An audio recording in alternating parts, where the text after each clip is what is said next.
Au nom du Père et du Fils et du Saint-Esprit, Amen. Grande joie d'être là avec toi en ce 31 janvier. Nous célébrons aujourd'hui Saint Jean Bosco, un saint très cher parce que c'est le saint patron de la paroisse où je suis ici à Rio de Janeiro. C'est pour nous ici une grande fête aujourd'hui. Priez aussi pour nous.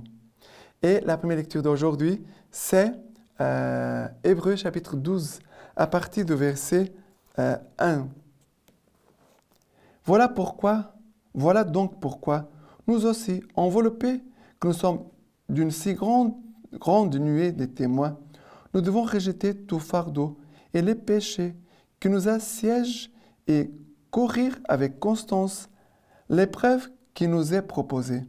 Fixons nos yeux sur le chef de notre foi qui l'amène à la perfection, Jésus, qui, au lieu de la joie qui lui était proposée, endura une croix dont il méprisa l'infamie et qui est assis désormais à la droite du trône de Dieu. Songez à celui qui a enduré de la part des pécheurs une telle contradiction, afin de ne pas défaillir par lassitude de vos âmes. Vous n'avez pas encore résisté jusqu'au sang dans la lutte contre les péchés. Déjà, cette phrase, on pourrait la regarder, la apprendre par cœur. Vous n'avez pas encore résisté jusqu'au sang dans la lutte contre les péchés. On va la répéter. Vous n'avez pas encore résisté jusqu'au sang dans la lutte contre les péchés. Si on gardait cette phrase en disant, mec, quels sont tes péchés? Tu sais très bien quels sont tes péchés. Ça, ça, ça, ça et ça. Alors, tu as tes péchés, mais est-ce que tu es en train de lutter vraiment? Est-ce que tu luttes contre tes péchés, tes tendances, tes fragilités? Tu luttes ou pas? Parce qu'on peut avoir une vie bien tranquille, voilà, on laisse les choses, voilà, c'est comme ça, c'est la vie. Tout le monde fait aussi, bon, pourquoi pas, moi aussi. Non, non. Le Seigneur, notre Seigneur Jésus-Christ, veut faire en nous sa demeure. Ça veut dire que nous sommes temple de l'Esprit Saint, oui. Mais l'Esprit Saint doit aussi nous sanctifier, nous purifier pour que nous soyons vraiment demeure de Dieu. Un vrai temple, propre, en toute pureté, en sainteté. Nous devons pour cela lutter. Il dit, vous n'avez pas encore résisté, même résisté au péché, dans votre lutte contre le péché. Avoir la résistance. Ça veut dire que le péché vient à nous, on doit résister. Et cette résistance contre le péché, on la travaille dans l'accompagnement spirituel, on la travaille quand on va se confesser, c'est pour ça qu'on doit se confesser régulièrement, la vie des prières, la lecture divine à chaque jour. Ça veut dire que chaque jour, on s'entraîne, chaque jour, pour pouvoir résister. Alors, la personne ne s'entraîne pas le jour où le péché arrive, la personne dit, oh, tu peux m'amener, voilà, je n'arrive pas à résister, voilà, je vais tomber dans le péché. Non, on doit apprendre à travers cette résistance au péché. Lutte, lutte, lutte. Même si je tombe, je lutte. Chaque fois. C'est la persévérance, on appelle la persévérance, la constance dont le Seigneur nous parle ici. Il dit, nous devons courir avec constance. Ici, nous devons rejeter tout fardeau et les péchés qui nous assiègent et courir avec constance l'épreuve qui nous est proposée. Fixons nos yeux sur le chef de notre foi qui l'amène à la perfection, Jésus, qui, au lieu de la joie qui lui était proposée, endura une croix dont il méprisa l'infamie et qui est assis désormais à la droite du trône de Dieu. C'est Jésus-Christ que tu dois fixer tes yeux, ton cœur, tes pensées dans le Christ Jésus, et c'est lui qui va t'accorder la force. La force ne vient pas de nous, c'est du Christ. Mais on doit faire notre part, résister jusqu'au sang. D'accord? Maintenant, le psaume d'aujourd'hui, c'est le psaume 22, à partir du verset 26. Le psaume 22, à partir du verset 26. De toi vient la louange dans la grande assemblée. J'accomplirai mes vœux devant ceux qui qui le craignent. Les pauvres mangeront et seront rassasiés. Ils auront le Seigneur ceux qui les cherchent. Que vive votre âme, que vive votre cœur à jamais. Tous les lointains de la terre se souviendront et reviendront vers le Seigneur.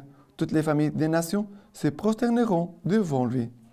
Alors, de toi vient ma louange dans la grande assemblée. De toi vient notre force pour résister. J'accomplirai mes vœux devant ceux qui le craignent. J'accomplirai, ça veut dire, je vais résister, lutter jusqu'au sang. Les pauvres mangeront et seront rassasiés. Ça veut dire, ma grâce, la grâce vient du Seigneur. Voilà, que tous les lointains de la terre se souviennent et qu'ils reviennent au Seigneur. Que toutes les nations se prosternent devant lui. Cette force, on la reçoit à genoux. La force pour résister vient à genoux, par une attitude humble, confiance et foi. OK? Humilité, confiance et foi. Pour combattre. D'accord? Maintenant, l'évangile d'aujourd'hui, c'est Marc chapitre 5, à partir du verset 21. Lorsque Jésus eut traversé à nouveau en barque vers l'autre rive, une foule nombreuse se rassembla autour de lui et il se tenait au bord de la mer. Arrive alors un des chefs de la synagogue, nommé Jaïr, qui, les voyant, tombe à ses pieds et les prie avec instance. Ma petite fille est à toute extrémité. Viens lui imposer les mains pour qu'elle soit sauvée et qu'elle vive. Et partit avec lui, et une foule nombreuse les suivait, qui les pressait de tous côtés.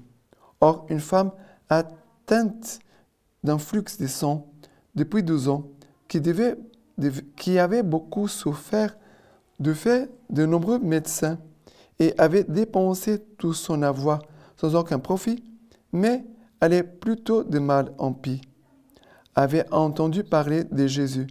Venant par derrière dans la foule, elle toucha son manteau, car elle se disait, si je touche au moins ses vêtements, je serai sauvée. Et aussitôt, la source d'où elle perdait le sang fut tarie, et elle sentit dans son corps qu'elle était guérie de son infirmité. Et aussitôt Jésus eut conscience de la force qui était sortie de lui. Et s'étant retourné dans la foule, il disait, « Qui a touché mes vêtements ?» Ses disciples lui disaient, « Tu vois la foule qui te presse de tous côtés, et tu dis, « Qui m'a touché ?» Et il regardait autour de lui pour voir celle qui avait fait cela. Alors la femme, craintive et tremblante, sachant bien ce qui lui était arrivé, vient se jeter à ses pieds et lui dit toute la vérité. Et il lui dit, « Ma fille, ta foi t'a sauvée, va en paix et sois guérie de ton infirmité. » Tandis qu'il parlait encore, arrivent de chez le chef de synagogue des gens qui disaient, « Ta fille est morte, pourquoi déranges-tu encore le maître ?» Mais Jésus, qui avait surpris la parole qu'on venait de prononcer, dit au chef de synagogue, « Sois sans crainte, et seulement la foi, et seulement la foi. » Et il ne laissa personne l'accompagner, si ce n'est Pierre, Jacques et Jean, les frères de Jacques. Ils arrivent à la maison du chef de synagogue, et il aperçut du tumulte, des gens qui pleuraient, et ils poussaient des grands clameurs. Étant entré, il leur dit, « Pourquoi ce tumulte et ces gens et ces pleurs? L'enfant n'est pas morte, mais elle dort. » Et il se moquait de lui. Mais les ayant tous mis dehors, il prend avec lui le père et la mère de l'enfant, ainsi que ceux qui l'accompagnaient. Et il pénètre là où était l'enfant, et prenant la main de l'enfant, il lui dit, « Talita cum », ce qui se traduit, « Fillette, je te le dis, lève-toi ». Aussitôt la fillette se leva, et elle marchait, car elle avait 12 ans. Et ils furent saisis aussitôt d'une grande stupeur, et il leur recommanda vivement que personne ne le sût, et il dit de lui donner à manger. Alors, ici, la résurrection de cette fille, cet enfant, cette femme qui qui était atteinte d'un flux de sang depuis 12 ans, de situations de danger de mort. Il y a même l'enfant qui va mourir. Et nous pouvons toucher des situations où nous sentons comme le poids de la mort. Mais devant la mort, on doit répondre avec quoi? Avec la foi. Devant la mort, on doit réagir avec la parole de Dieu. C'est pour cela que la lecture divine chaque jour, cette parole que nous nourrit, c'est cette parole qui habite notre cœur, qui habite nos pensées, qui va habiter aussi nos paroles, qui va habiter aussi nos mains, nos actions. Et c'est cette parole qui va nous donner la force pour résister jusqu'au sang devant les situations adverses, situations qui vraiment veulent nous faire tomber, qui veulent faire plier notre foi, qui veulent même détruire notre amour envers Jésus. Là, devant la mort, des situations de danger, de mort, on doit avoir la foi, mais d'écouter la parole de Jésus. À la femme, Jésus va dire, « Ma fille, ta foi t'a sauvée, va en paix. Et ça guérit de ton infirmité. Ça guérit de ton infirmité. » À la petite fille, Jésus va dire, « Talita kum. » Ça veut dire, « Fillette, je te le dis, lève-toi. » Le Seigneur, voilà, nous dit là, ces deux paroles pour nous encourager à avancer. Maintenant, pour finir avec cette parole de Saint Jean Bosco, lettre à ses confrères. Que des fois, mes chers fils, dans ma longue carrière, j'ai dû me persuader de cette grande vérité. Il est toujours plus facile de s'irriter que de patienter, de menacer un enfant que de le persuader. Je dirais même qu'il est plus facile pour notre impatience et pour notre orgueil de châtier les récalcitrants que de les corriger en les supportant avec fermeté et douceur. Vraiment que nous puissions avoir, nous tous, un grand amour envers les enfants, envers les jeunes, envers les ados, mais d'avoir cette fermeté avec douceur. Ça, c'est la qualité de l'amour. Fermeté et douceur pour conduire les âmes, surtout les jeunes, vers Dieu, vers la sainteté, vers des attitudes correctes que les chrétiens doivent avoir dans la vie. Maintenant, je vous laisse la bénédiction par les mains toutes pures de la Vierge Marie. Que le Tout-Puissant vous bénisse et vous garde, le Père, le Fils et le Saint-Esprit. Amen.